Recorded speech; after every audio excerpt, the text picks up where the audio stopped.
సతీదేవి ఆత్మబలిదానం, పురాణగాథ, వేదాంతం మరియు సాంస్కృతిక ప్రభావం.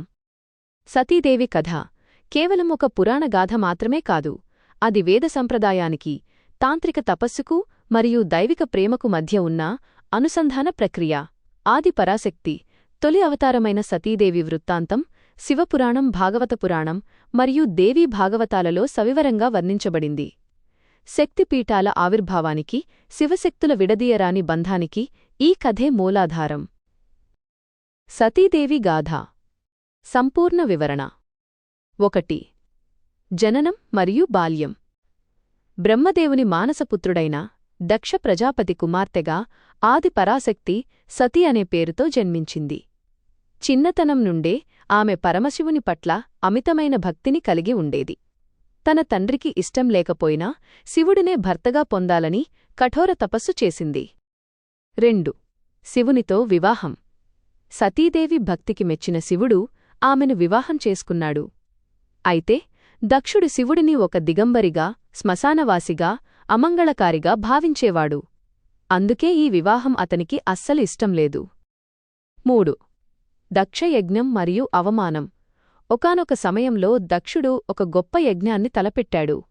ఆ యజ్ఞానికి 3,000,000 దేవతలను ఆహ్వానించాడు కాని తన అల్లుడైన శివుడిని, కుమార్తె సతీదేవిని పిలవలేదు.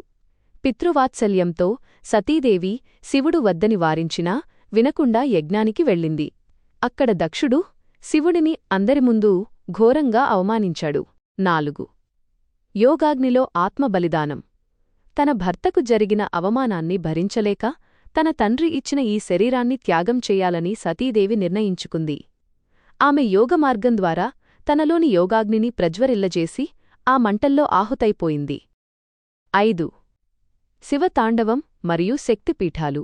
సతీదేవి మరణవార్త విన్న శివుడు ఆగ్రహోదగ్రుడై వీరభద్రుణ్ణి సృష్టించి దక్షుణ్ణి శిక్షించాడు. సతీదేవి పార్థివదేహాన్ని భుజాన వేసుకుని ప్రళయతాండవం చేశాడు. అప్పుడు విష్ణుమూర్తి తన సుదర్శన చక్రంతో సతీదేవి శరీరాన్ని ఖండాలుగా చేశాడు. ఆ శరీర భాగాలు పడిన 51 ప్రదేశాలే నేడు శక్తిపీఠాలుగా విరాజిల్లుతున్నాయి. ఈ గాథ యొక్క ప్రాముఖ్యత. ధర్మం వర్సెస్ అహంకారం. దక్షుని అహంకారం భక్తి ముందు ఎలా ఓడిపోయిందో ఈ కథ చెబుతుంది. శక్తి ఆరాధన.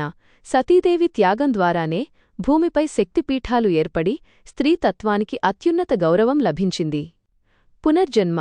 సతీదేవి తదుపరి జన్మలో హిమవంతుని పుత్రికగా పార్వతి పేరుతో జన్మించి తిరిగి శివుడిని వివాహం చేసుకుంటుంది. ఇది ప్రకృతి మరియు పురుషుని విడదీయరాని బంధానికి నిదర్శనం. గమనిక. సతీదేవి చేసిన ఆత్మబలిదానం అనేది ఒక ఉన్నతమైన యోగ ప్రక్రియ. ఇది పురాణపరంగా దైవికమైనది. దీనిని సామాజిక రుగ్మత అయిన సతీ సహగమనంతో పొరబడకూడదు.